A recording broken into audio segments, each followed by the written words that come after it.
to add to the discussion kanina, no, ito yung medyo interesting dynamic na hatid ni Brusco dito sa Minana Evos. Medyo exotic yung mga picks nila dito. Meron silang mga Ruby, meron nga silang mga ano pa, di ba? Meron pa silang mga Selena na nanggagaling dito. Pinantalo nila laban sa Blacklist International last season, and yun yung medyo mahihirapan na Smart Omega kasi for the side of the barangay, medyo static yung kanilang mga heroes. What I mean by that is parang yun na yun.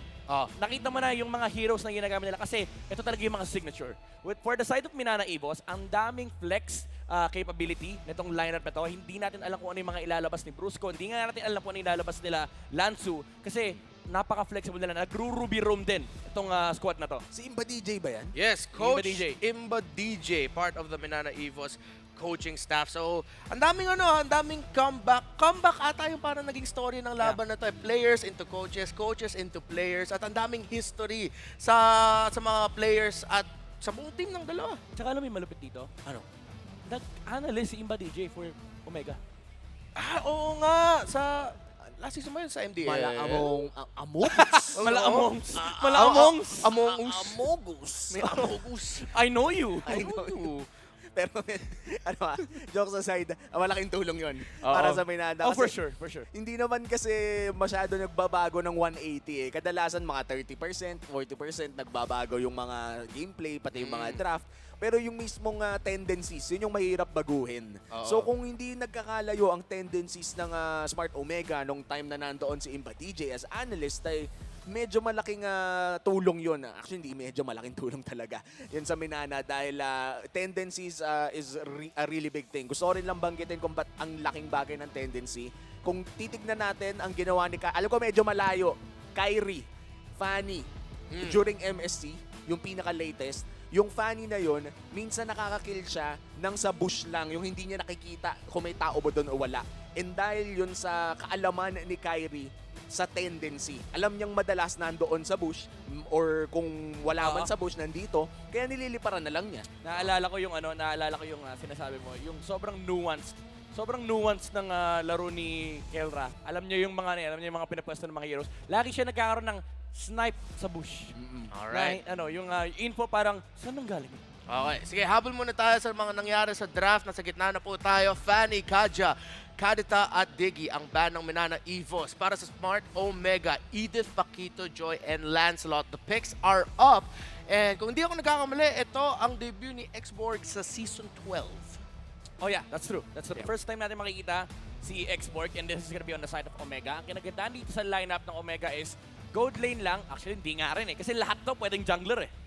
And yung dalawa, si X-Port at si Fredrin, pwede mo rin i-flex sa XP. While on the side of Minana Evos, definitely sure na yung mga roles dito. They have a gold lane, they have a support, and they have an XP. Kulang sila sa jungle, kaya naman nagiging maganda rin yung set ng Phase 2 for the side of Barangay kasi tinanggal na yung Assassins, which is yung jungler. And bad trip si Naisu. Ngayon, kasi nakaban yung Gord. Narinig ko nga all the way doon sa kabilang desk. May nagreklamo, pero ito na yun. Hiningi natin, men. Dumating.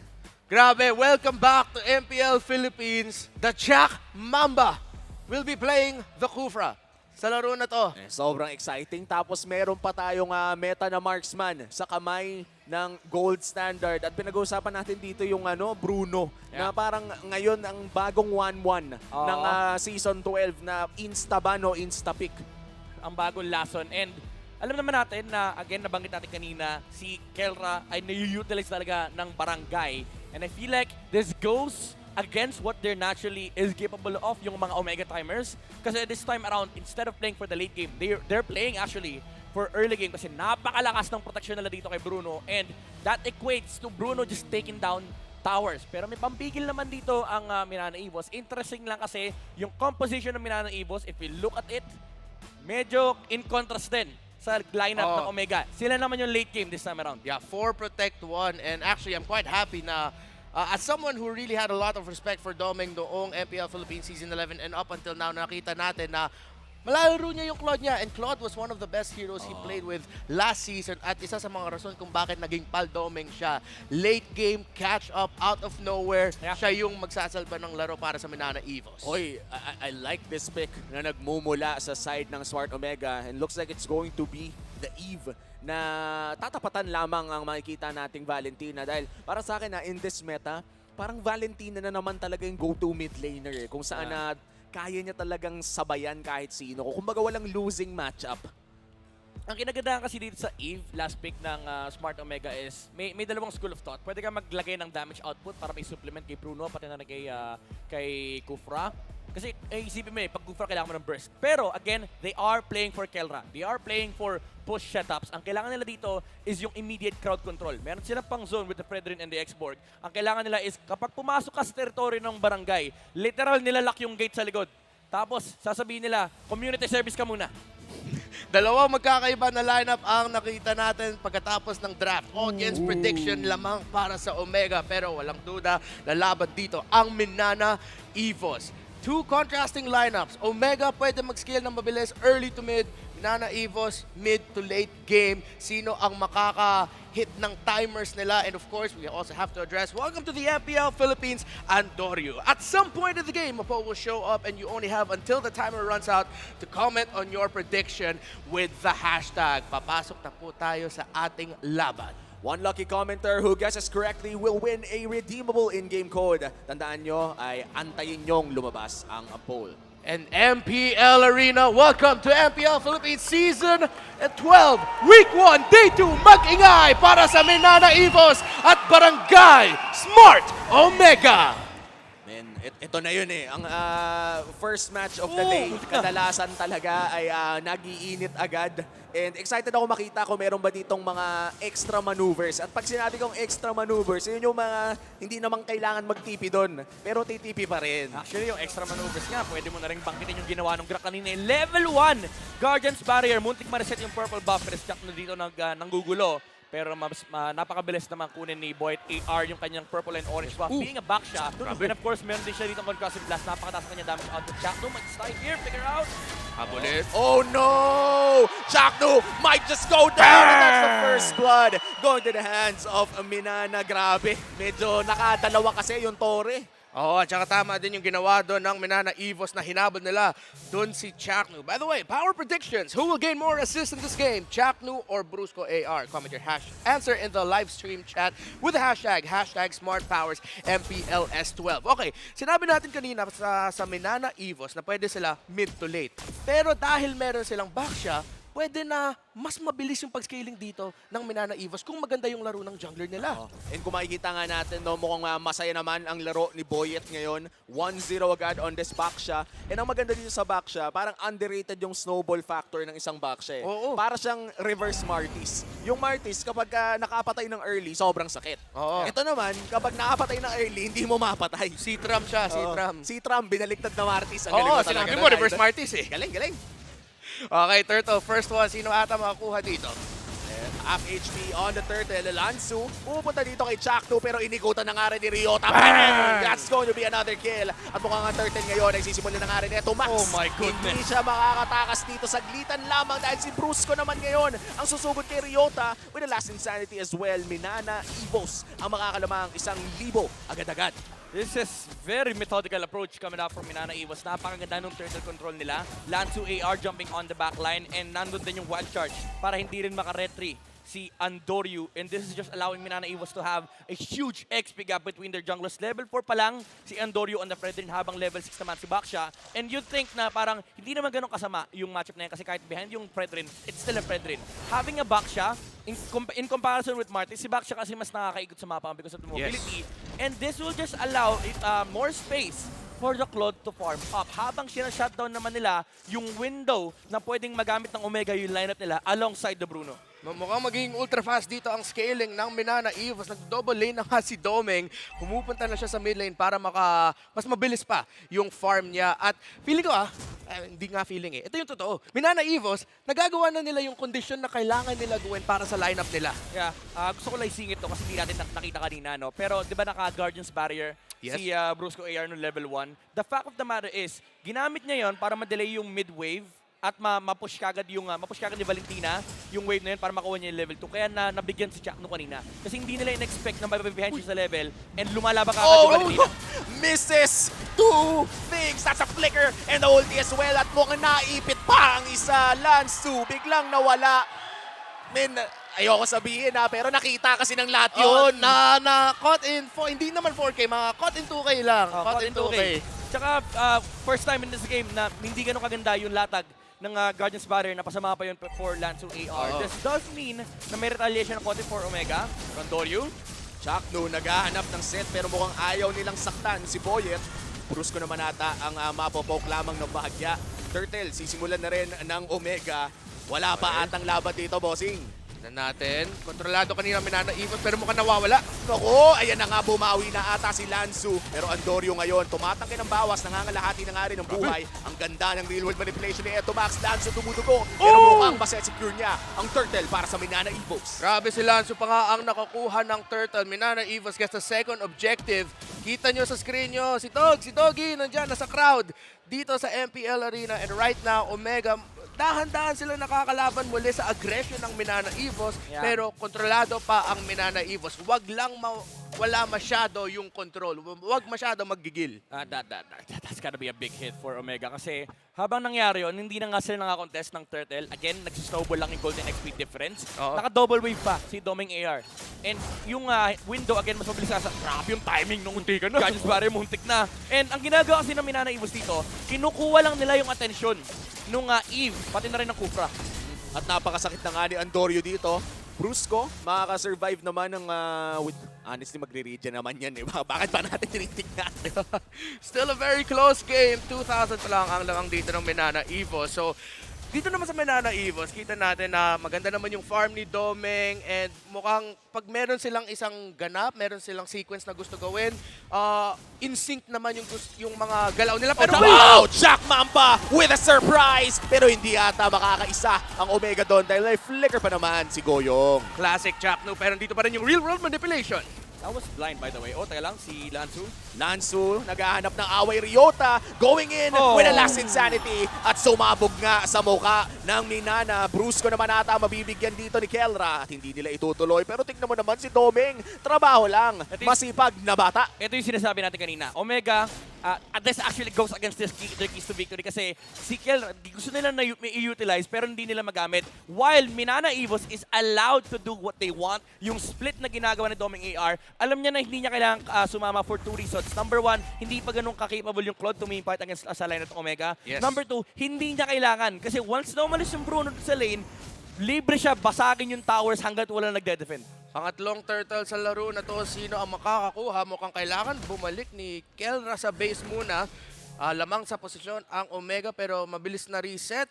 Nagbabasa lang sila ng isa't isa sa positioning para sa turtle na to. At ito yung nakita natin pag sa laro, ang daming action sa gitna ng mapa. Masaya yung gold laners kasi madalas nagpupush lang sila. Ito, tignan mo yung ginagawa ng Minana Evils dito. Wala silang pake. Doon sa Turtle. Brusco, laki mo yung sarili mo dyan. Guardian's Barrier mo. Kukontest natin pag mababa na yung buhay. Turtle, sino nga ba makakakuha nito? Retry secured para dito sa backshot pero biglang may sumabog doon sa kabila. And that's Goyong AR going out pero tignan mo yung bawas ni Domeng doon sa likod. Eto, Max malapit na mawala pero hindi rin naman mamamatay pa. And Andoryu goes down as well pero nakakuha din dyan ng isa. Kailangan na atang tumakas ng Minana dito dahil nag-iinit na si Ryota at literal po yan nang babatoyan ng apoy. Literal na init ang binibigay dito ni Ryota para sa Omega. 3 turtles ang nakuha ng Minana Evos pero nakita natin na dahil nga sa pag-iba ng ability kits nila, kahit medyo behind ang Omega, kaya nila pumalag. Ang nagpahir dun sa Omega is nag-overextend ng konti si Claude. And pagbalik niya, sinalubong niya yung Fredrin, ensuring na may kill na mangyayari for the side of Smart Omega. And very important pa yung target na napatay kasi literal walang paki si Fredrin dun sa Purify ng Claude. As long as nandun siya sa harap niya, kalahati yung buhay niya, meaning maximum yung crystallized energy, maximum damage yung ampas ng Precious Wrath. Pero parang ang sakit na rin ni Domeng doon, no? Mukhang kamunti Oo, ka na sakit talaga si talaga. Eto Max. Masaya yung buhay niya sa pag-farm. Bilis niya nakukuha ng golden staff. Isa lang yung death niya doon. So, at this point, expect talaga na pag pumasok dito si Domeng, ang sakit na ng Blazing Duet ng isang Claude. Conceal play nagmumula dito sa Omega. Pero sino nga ba ang mahuhuli nila? Naamoy naman ata ni Boyet at narinig din yung nag-stretching. But this will be a free turret para sa side ng Omega. Grabe yung gold lead natin, hindi masyadong gumagalaw. I think medyo obvious din yung conceal plane yun, knowing na wala nagpupush ng mid and wala rin nag-defense may top lane. So probably sabi ng Minana Evos may tatlong heroes sa may bottom lane. And again, yung ginagawa ni Doming dito, this just puts so much pressure on the opposite side of the map. Kapag tinignan mo yung laro ng Minana Evos, laging nasa opposite side si Doming AR kasi meron silang backshare. Aabot at aabot sila doon sa Turtle or Lord. And ang kailangan lang nilang gawin is i-make sure na yung vision ay nakokontrol nila and hindi sila naaabot ng Omega. And allowed sila gawin yon kasi ang huli lang talaga ng Omega dito is yung Kufra. Every time na nawawala yung Kufra, relax din talaga ang Minana Evos. Hindi sila umaabante ng very aggressive sa mga bushes kasi again, yung Omega, parang yung Minana Evos, sinasabi nila sa Omega, kayo mag-start yan, aabot kami dyan. Tingnan mo yung spacing sa mapa ng Minana Evos. Layo pa dito si Domeng. Nang-umpisa nila, nirarash ata ng Omega. Chaknu, looking for the set. Nakahanap ng isa, pero mukhang may babagsak agad. Wala na agad si Lanzo at kalahati ng aboy ng Lord. But with the ultimate as well at nauubos na ata ang barangay. Kelra is down. At si Chaknu ngayon nagse-stretching ulit. Di tatama dito kay Domeng at si Domeng ay nakaka-free hit lamang. Look at the Domeng surprise. Ito na nga ata ang Pal-Domeng comeback. Domeng Nation! Akala na ng Omega sa kanila yung Lord, pero Minana Evos sabi nila, boost yan, sa amin yan. Pero tignan natin kung makakahanap pa ng espasyo dito ang Omega para i-contest ang Lord na to. At ito na nga yung kinikwento ko sa inyo kanina, pumupronta si Domeng inside that Lord pit. Malapit na rin mawala ang Firaga armor dito ni Ryota. It is a 3v3. Papasok sa isa. And here comes the Blazing Duet once again. Domeng AR, nakuha si Andoryu. At mukhang yan na nga ata ang Lord para sa Minana Evos. This is just a very perfect execution of the Lord Dance coming up from Minana Evos. And napakaganda rin ng utilization ng Claude, by the way. Hindi sila nagmamadali. Even though nanalo sila sa teamfight, buhay pa si Andoryu. And nakikita din ni Bruce, sabi, nare-report niya sa mga teammates niya, par, anong kapal nung crystallized energy, par. Kapag ginamit niya yung ulti retribution, kanya yan, par. Hintayin natin, makipaglaro tayo. And nung lumabit si Andoryu, unfortunately, nandun na rin si Lanzo AR. Nung nakita nila yung Fred Rin, hinarangan ni Brusco yung likuran. Effectively cutting down the exit. Tapos sabi ni Lanzo AR, penalty zone ka sa akin. Consistent at systematic ngayon ang Minana Evos. Yung parang lahat ng assignment nila papunta sa laban na to, natupad nila. Nagawa nila lahat. Yes. Si Domeng magfa-farm, magsisplit, yung rotation ng 4 na miyembro ng Minana Evos habang ginagawa yun ni Domeng, yung control sa mga objectives. It's, again, a pleasant thing to see.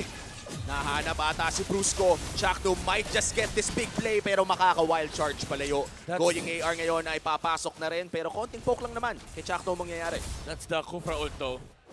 And wala silang pang teamfight dito. Pero fortunately for Smart Omega, kaya pa naman nila mag-defend.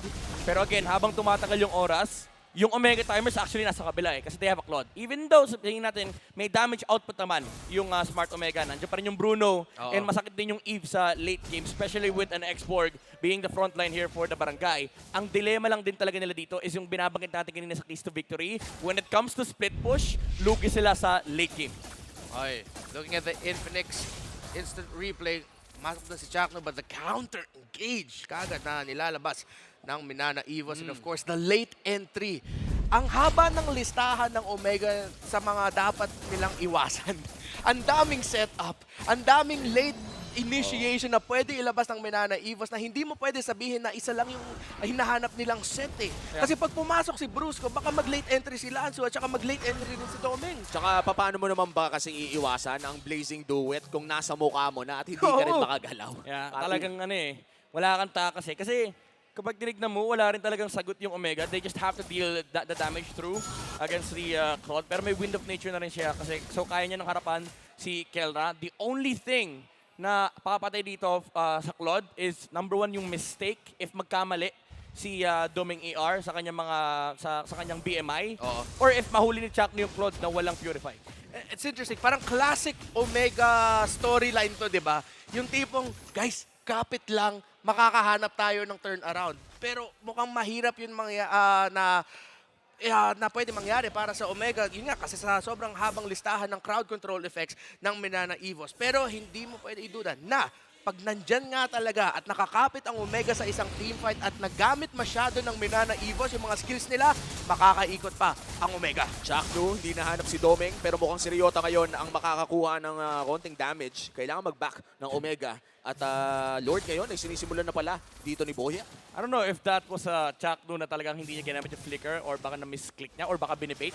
Kasi baka iniisip niya pwede ko i-bait yung Purify ni Doming. Pero again, opposite side ng map, map sila kanina, pero this time around, kasama ni Claude sa teamfight. Grabe yung pwesto dito ng Manana Evos, Lord, down to 50%. Naghahanap ng pwesto si Andoryu. Pero mukhang babagalan muna ng Minana Evos ang pag-take ng Lord na to. Nag-aantay ata sila ng mas magandang pwesto. Resets the Lord at mukhang hindi na nila sasaluhin pa. Matagal-tagal atang Lord Dance ang ating papanoorin dito. Oh, chumachacha. Pero kita natin yung Manana Evos, nire-respeto rin talaga nila yung potential comeback factor ng Omega na kahit sila yung lamang, kontrolado nila yung laro so far. Pag nakita nila dito sila, Andori, wala sila masyadong impormasyon, steady lang daw muna sila. Grabe, tignan mo si Doming. Oh. Ang daming kaganapan pero Naka muna ako purple boss. Oh. umaasi muna ako. Objective din naman to. Iniwan po yung maliit. Grabe. Grabe. Kaya nga siya paldoming eh. Grabe. Sabi niya, ayun, iniwan yung maliit. Ano yan, medyo charity na... Ay, grabe! Kelra might be in trouble pero hindi pa naman siya namamatay. And that's Doming AR. Gone already. Malaki to para sa barangay pero si Boyet ngayon ay sumusubod na rin. Here comes the last insanity. Pinasabog na nga ni Ryota ang marami. At yan na nga, 3 na ang nawala sa Minana at mamanahin nata nila ang kamatayan mula sa barangay dahil si Boyet AR na lang ang pinagtitripan ng dalawa. Pinag-usapan nga lang natin, Boyet kumakapit, hinahabol. Brusco na hulin ng Omega. Boyet na lang naiwan. 3 laban sa 1. Kumakapit, Naku, malala. Ryota nakagante with the last insanity. Ang sabi niya kanina sa pregame ay 2-0 to. Pero malapit na mabuhay si Doming. Malapit na mabuhay si Lansu. Ito na ba ang milagro na hinahanap ng Minana? May minions, may minions. May minions na. Wow! We were just talking about it. Pag hindi nag-ingat ang Minana Evos, masyado nila ginamit yung skills nila at hindi perfecto yung initiation, makakahanap ng turnaround ang Omega. Ito yung sinasabi natin kanina, Eto Max tsaka si Kelra, meron silang damage output. I feel like binate ni Doming AR yung hits coming out from Kelra. Hindi niya kagad pin-up yung Wind of Nature, but he suffered the loss. Kasi nung mababa na yung HP niya, hindi naman na si Kelra yung finishing blow. Si Eto Max na. And wow, grabe yung pinakita ng Omega doon. At parang ganun lang, yung 4K gold lead tumalon. Pabalik sa kanila, 2,000 na. Looking at the items, Wind of Nature for both marksmen. Rose Gold Meteor, of course, pinuod dyan ni Keldra para hindi siya makakuha ng damage masyado. Galing kay Goyong na kailangan na rin respetuhin. Damage output ng isang Valentina. Hihintay na lang yung isa pang magandang damage item para sa kanya. Sobrang ganda ng blade armor from the export. This just means na hindi pwede na basta-basta i-free hit ni Doming AR para ma-poke down yung Peraga armor, yung export. So this give a lot of options for Omega. Big team fight. Chapnu, nag-stretching lamang. Pero ito na ata ang push na inaabangan ng barangay. Tatapusin na kaya nila ito. Brusco, saktuhang pagpwesto lamang. Mabubura ang Lord ni Nana Evos with a great defense. Kulang pa sa minion waves. Kailangan pa nila mag-clear ng torre doon sa mga side lanes. Dalawang torre pa nga doon sa taas pero mabilis matutumba yun. So Doming.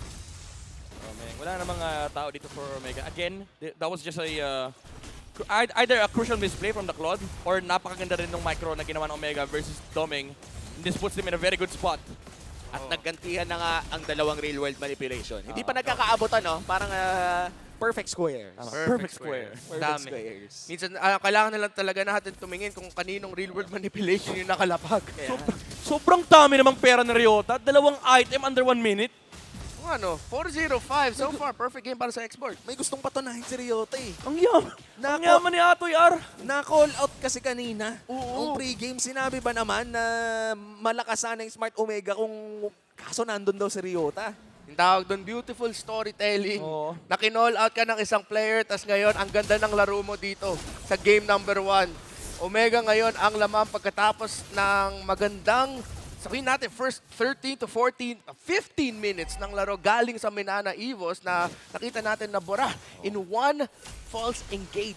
Grabe, sabi ko kanina nasa side ng Minana Evos Omega timers pero iba pa rin talaga pag Omega ang may hawak ng timer nila. 18 minutes in. 2 minutes in na tayo sa Omega timers.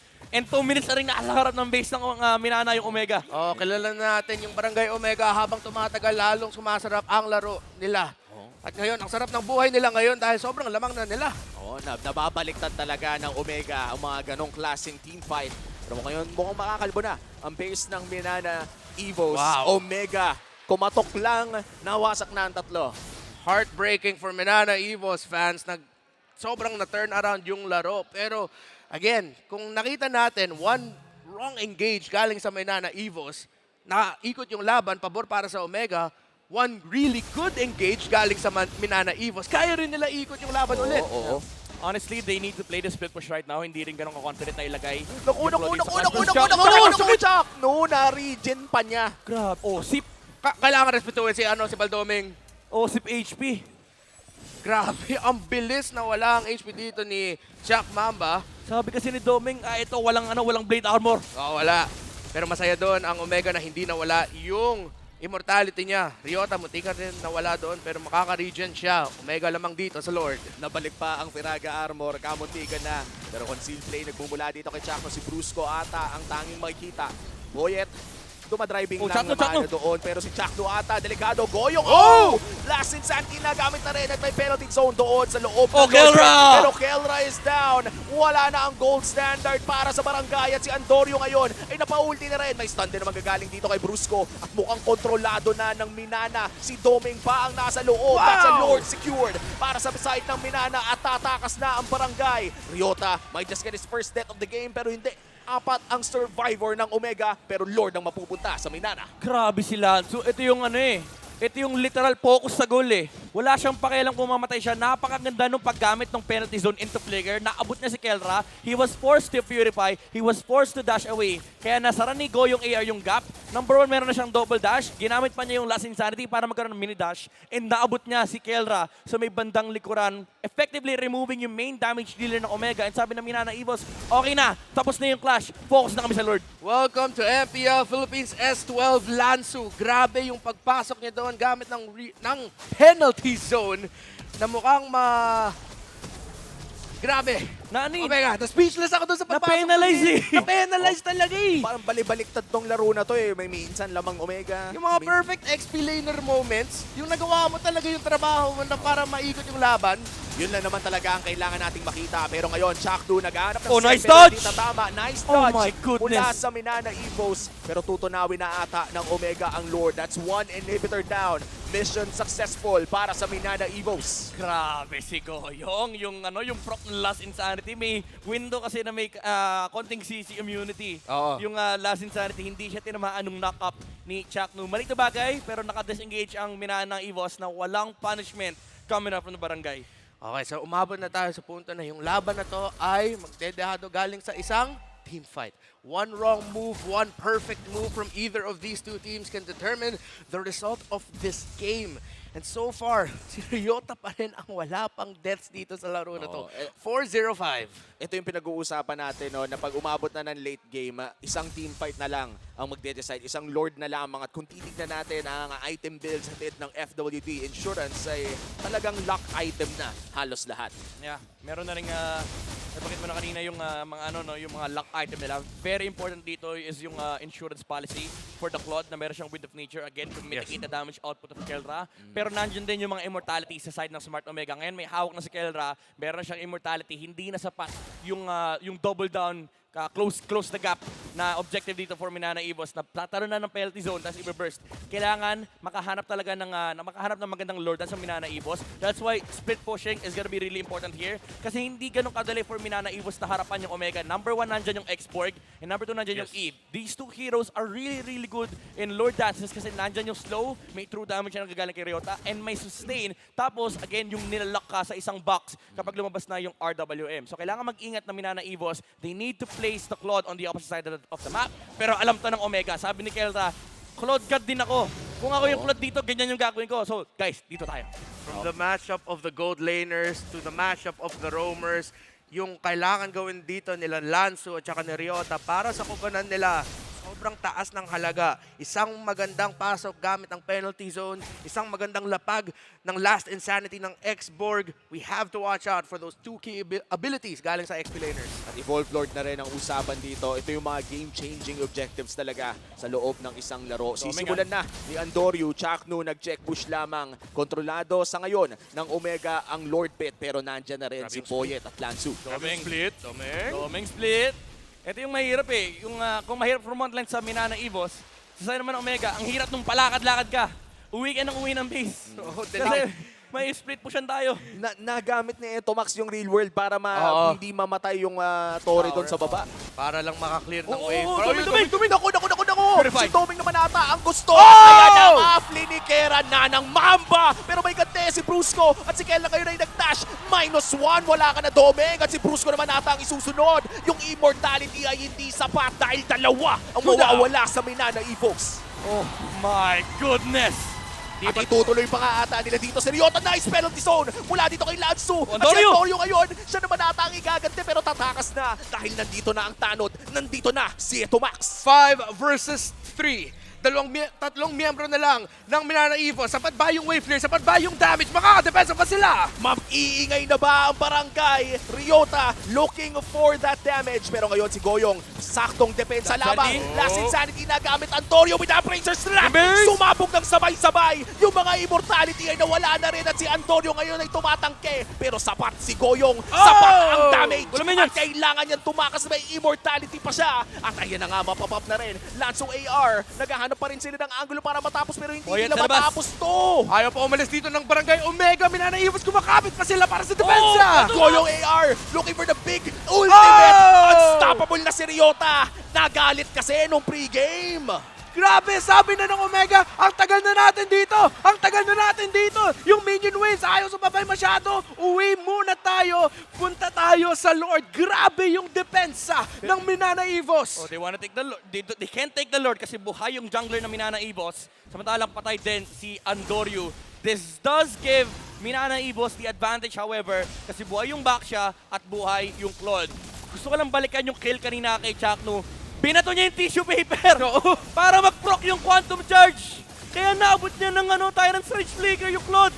What a play by the mom. Ito naman! Chakno with the setup at hindi na nakagalaw si Goyong. Ganun kabilis yung nangyari para sa barangay at ngayon 4v4 na. Problema kasi yun 4v5 kanina. In-equalize lang ni Chakno. Oh my goodness, grabe yung mga outplays dito. Chak Mamba, nakakadalawa na siya sa trade. Even though nakapag-defend yung Minana Evos, again, yung mga jumps ni Chakno, he still has a flicker by the way. After nitong Lord Take na to, which will spawn in 30 seconds, mabubuhay naman si Lanzo at si Goyong after that. Pero kailangan nila mag-ready kasi again, may flicker play coming out from Chakno. Take a moment to breathe and take it all in. Unang laban Chakno, pa lang Chakno. para sa araw na to. Chak, uy, ginamit dito ni Bronsco. Grabe. Yung ultimate niya makakatakas. Alright. Chakno. Hingang onti lang para sa dalawang kupanan na to. Hindi pa tapos. Almost 27 minutes. Ah, Chakno! tatapusin na nila anong hindi pa tapos. Si Lanzo naman ata makakapasok muna ng penalty Yellow zone. Pero babagsak na rin siya. That's 1 kill for Kelra. At 3v5 scenario makikita natin dito sa loob ng base ng Minana Evos. Tatapusin na ba dito ng Omega? Malayo pa ang Lord. Oh, Si direct Boyet ay kailangan na mag-back. Si Domeng, delikado dito pero baka BMI pa pabalik. Claude, It is Claude. a 5v3. Makaka-clear ba dito? Yung Claude Oh! tatapusin na ata pero may BMI pa. Places track. Hindi tatama kay Boyet. IAR lamang at si Goyong ay papasok na rin with the last insanity. Pero kalimutan mo na lahat ng yon. Dahil Omega ang Game 1 winners. 27-11. Ganon katagal ang unang laro sa araw na to. Barangay Omega walks away with a victory, but are you not entertained? This winning moment is brought to you by our official sponsor, FWD Life Insurance, Smart Omega, at ang Minana Evos pinakita ang mas pinaslakas na laro dito sa Season 12, dito sa Day 2 ng Week 1. Game 1 pa lang tumatayo na. Oo. Yan ang gusto ko. Woo! Ngayon lang ako nakakita Wow! Ngayon lang ako nakakita ng ng taong win condition. May insurance policy yung Smart Omega. Anong Purify? Chak Mamba! Mukhang gusto pa natin huminga kanina eh. Okay. Tapos biglang sabi, Ito na! Gusto ko rin magbigay ng props dito kay Andorio sa ginawa niya doon sa Oh, yeah. hinto ng Yeah. wave clear ni Domeng. Yung knock-up, yung taunt na nilabas ng bagong jungler ng Smart Omega, yung Fredrin, para mahinto yung Blazing to Wet wave clear ni Domeng. Sobrang crucial yun sa depensa, sa opensa ng Omega. Nag-alagrak. Nag-alagrak, si oo. Antonio. Sabi niya, wala akong wild charge pero pwede na to. Sinuntok yung Claude tapos inangat eh. Nakasul yung Blazing to Wit eh. Ginawang burger. Oh my God, grabe yung Flinlit lang na mechanics. ganun eh. Whoop! Lupit. Grabe yung pinakita, hindi lang ng Omega, pero of course ng Minana Evos rin. back and forth yung laban. At doon nga, umabot na nga sa punto na naging sino ang makakakuha ng mas magandang team fight. Ang sagot doon ay Omega. Oh, yun, nakita nga natin yung sagot. Gusto ko lang sabihin, yung comp execution, definitely Minana Evos. Yes. Pero yung stellar individual performance, nakuha na Smart Omega. Wow. Welcome back to the MPL Philippines. Jack Mamba. Welcome back to playing Ito Max. Really great performance as well. And of course, mukhang sobrang komportable ni Atoy R doon sa XP lane. Oo, ang ganda ng ginawa ni Ryota doon. No? Very safe, pero alam mo yung tama yung risks na kinukuha niya. Mga smart risks yung mga kinukuha ni Ryota doon. Pero ang gusto ko talagang i-highlight dito, men, yung ginawa ni Ito Max doon sa baba. Ang laking tulong nung alam niyang importante yung wave na yon na Yes. nag-real world siya para hindi bumagsak yung inhibitor. Although it's at the expense of the team fight, pero alam kasi nila, kailangan nilang ayusin muna yung Claude problem nila. Pero being Smart Omega, anong ayusin yung Claude problem? Akala mo nag-split push ka? Hindi. Hinahunting ka namin. Oh, yun nga yung nakakasurpresa eh. Minsan, sa mga sitwasyon na ganun, alam natin na the usual thing is nakapwesto yung mga roamer, yung kalaban mo na team sa Lord. Kasi nandun na yung Lord eh.